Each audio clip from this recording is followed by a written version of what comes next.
नमस्कार दोस्तों, मैं दीपक पुनिया अपने YouTube चैनल दीपक पुनिया लाइफ साइंस पर आप सभी का फिर से स्वागत करता हूं।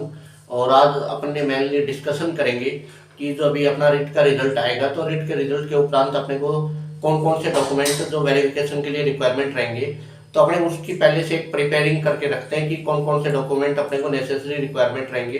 तो उसके अकॉर्डिंग एक ये वीडियो तैयार की है और आप देखिए वन बाई वन अपने को कौन से डॉक्यूमेंट रिक्वायरमेंट रहेंगे और कंटिन्यू रहिए। देखिए सबसे पहले अपने देखते हैं, सबसे पहले अपने यूज करेंगे किसका, ये डॉक्यूमेंट में देखिए रिट अध्यापक भर्ती यानी 2022 में जो अपने वो डीवी हेतु 22-23 के अंदर जो सत्यापन हेतु अपने आवश्यक दस्तावेज चाहिए कौन कौन से होंगे। सबसे पहला तो मूल आवेदन पत्र, यानी सबसे पहले जो आपका जो मूल आवेदन पत्र है 3rd ग्रेड भर्ती का, वो अपने रिक्वायरमेंट रहेगा। तो ये अपने SSO को लॉगिन करके यहाँ से निकाल सकते हैं। फिर सेकंड अपने वो रिक्वायरमेंट रहेगी जिसकी क्लास 10th और क्लास 10th और 12th की मार्कशीट, और उस मार्कशीट के साथ क्या होता है, प्रमाण पत्र होता है, तो उसकी रिक्वायरमेंट रहेगी। मार्कशीट के साथ अटैच होता है प्रमाण पत्र। फिर थर्ड जो रिक्वायरमेंट रहेगी वो अपने वो रिक्वायरमेंट रहेगी स्नातक की मार्कशीट की, और जो डिग्री होती है ये आपने जहाँ से स्नातक किया वहां से आपको डिग्री मिल जाएगी, यानी जिस कॉलेज से आपने स्नातक किया वहां से आपको डिग्री मिल जाएगी। तो स्नातक की मार्कशीट भी होनी चाहिए और डिग्री भी अपने पास होनी चाहिए। उसके बाद जो बीएड है, तो बीएड की मार्कशीट होनी चाहिए, जिस कॉलेज से आपने बीएड किया वहां से मार्कशीट भी है, और फिर सेकंड डिग्री होनी चाहिए। भाई बीएड की मार्कशीट भी होनी चाहिए और अपने पास डिग्री भी होनी चाहिए। उसके बाद अपने देखते हैं जो बीएसटीसी है, तो बीएसटीसी की मार्कशीट होनी चाहिए फर्स्ट ईयर सेकंड ईयर की, और साथ में जो बीएसटीसी का जो डिप्लोमा है उसके अपने पास होनी चाहिए कॉपी। फिर उसके बाद बीएड और जो बीएसटीसी आपने जहाँ से भी की है वहां से कॉलेज से, यानी आपको जाके प्रवेश तिथि का जो प्रमाण पत्र है वो तैयार करवाना पड़ेगा। यानी बीएड और बीएसटीसी कॉलेज में जहाँ से आपने एडमिशन लिया था वहां से प्रवेश प्रमाण पत्र तैयार हो जाएगा। फिर सेकंड चरित्र प्रमाण पत्र रिक्वायरमेंट रहेगा, वो वहीं से मिल जाएगा अपने को। फिर जो स्काउट प्रमाण पत्र है ये मेनली होता है किसके लिए, बीएसटीसी वालों के लिए, जिसके लिए जो डीलैड यानी बीएसटीसी है उनके लिए ये एप्लीकेबल होता है। रिक्वायरमेंट भी रहता है, तो अपने पास होना चाहिए कि स्काउट प्रमाण पत्र अगर आपके पास हो तो आप डॉक्यूमेंट उसमें एक्स्ट्रा यानी ऐड कर सकते हो स्काउट प्रमाण पत्र। उसके साथ जैसे अपना जो रिट का प्रमाण पत्र है, रिट का प्रमाण पत्र भी अपने पास होना चाहिए। जो रिट का एलिजिबिलिटी प्रमाण पत्र है वो अपने पास होना चाहिए। उसके बाद अपने देखते हैं जाति प्रमाण पत्र, तो जाति प्रमाण पत्र है वो अपने पास होना चाहिए। जैसे ओबीसी है तो ओबीसी के लिए वैलिडिटी होती है जैसे 6 मंथ, और ईडब्ल्यूएस है उसके लिए अपना यानी ईडब्ल्यूएस ओबीसी और एससी इन सभी के लिए अपने पास क्या होना चाहिए, जाति प्रमाण पत्र होना चाहिए, यानी जो वैलिडेट जाति प्रमाण पत्र हो वो अपने पास होना चाहिए। उसके बाद जो अनदर है वो यानी मूल निवास होना चाहिए। क्या होना चाहिए, मूल निवास प्रमाण पत्र। मूल निवास प्रमाण पत्र पहले वाला जो अपने पास होता था वो ठप्पे वाला होता था, वो नहीं चाहिए।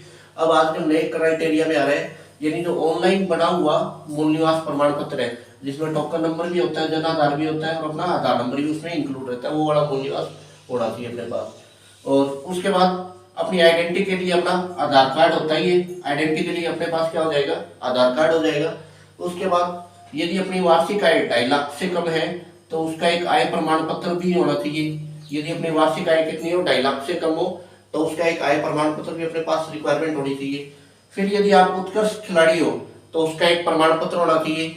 शारीरिक विकलांग यदि हो तो उसका प्रमाण पत्र होना चाहिए। विधवा यदि हो तो विधवा होने पर एक तो स्वयं का प्रमाण पत्र यानी शपथ पत्र होना चाहिए, साथ में पति की मृत्यु का प्रमाण पत्र भी अपने पास होना चाहिए। फिर यदि आप भूतपूर्व सैनिक हो तो उसका प्रमाण पत्र होना चाहिए। एक्स सर्विसमैन यानी भूतपूर्व सैनिक हो तो उसका प्रमाण पत्र होना चाहिए। फिर सेकंड यानी इसके बाद संतान संबंधी शपथ पत्र अपने पास होना चाहिए। संतान यानी 2 से अधिक संतान नहीं होनी चाहिए, तो वो शपथ पत्र अपने पास होना चाहिए। फिर विवाह के समय दहेज न लेने की, धूम्रपान न करने की सब घोषणा पत्र, शपथ पत्र ये निर्धारित फॉर्मेट में होता है, ये अपने वो ई मित्र वगैरह से मिल जाता है। यानी विवाह के समय दहेज न लेने की व धूम्रपान न करने की सब घोषणा पत्र और शपथ पत्र ये फॉर्मेट में तैयार होना चाहिए।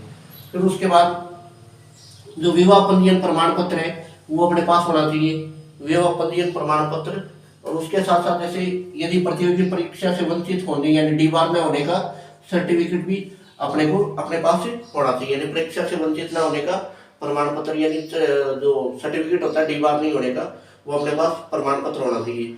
और फिर जैसे एक और होता है इसमें, जैसे अपने बात करें चरित्र प्रमाण पत्र, अपना चरित्र प्रमाण पत्र भी अपने पास होना चाहिए। तो चरित्र प्रमाण पत्र जैसे अपने जो अपने नजदीकी पुलिस विभाग वहां से अपने तैयार करवा सकते हैं चरित्र प्रमाण पत्र। तो ये नेसेसरी डॉक्यूमेंट रिक्वायरमेंट होते हैं जो अपने को अपने पास होने ही चाहिए। और इनकी मैक्सिमम आप 4 सेट तैयार कर लीजिए। कितने 4 सेट, यानी अपने पास कितने सेट होने चाहिए इनके? 4 सेट आप डॉक्यूमेंट वेरिफिकेशन के टाइम अपने पास इनके होने चाहिए। और अभी से इनको आप अभी से प्रिपेयर करना स्टार्ट कर दीजिए, क्योंकि लास्ट मोमेंट में क्या होता है, हड़बड़ाहट होती है, रिजल्ट आने के बाद अपने क्या हड़बड़ाहट में काम हो नहीं पाता। तो इसलिए अभी से इनकी तैयारी यानी स्टार्ट कर देनी चाहिए अपने को। यानी ये जितने भी जो मूल आवे घोषणा पत्र, शपथ पत्र, ये सभी अपने को अभी से पहले से प्रिपेयर करके तैयार रखने चाहिए, ताकि अपने को किसी भी प्रकार की परेशानी नहीं हो। और आशा करता हूँ कि मेरे द्वारा दी गई जानकारी आपको पसंद आई होगी। और अभी तक अपने चैनल पे नए हो तो चैनल को लाइक, शेयर और सब्सक्राइब करना भी जरूर न भूलें। और इससे रिगार्डिंग कोई अगर आपका क्वेश्चन हो तो कमेंट बॉक्स में आप क्वेश्चन करके पूछ सकते हो। थैंक यू, धन्यवाद।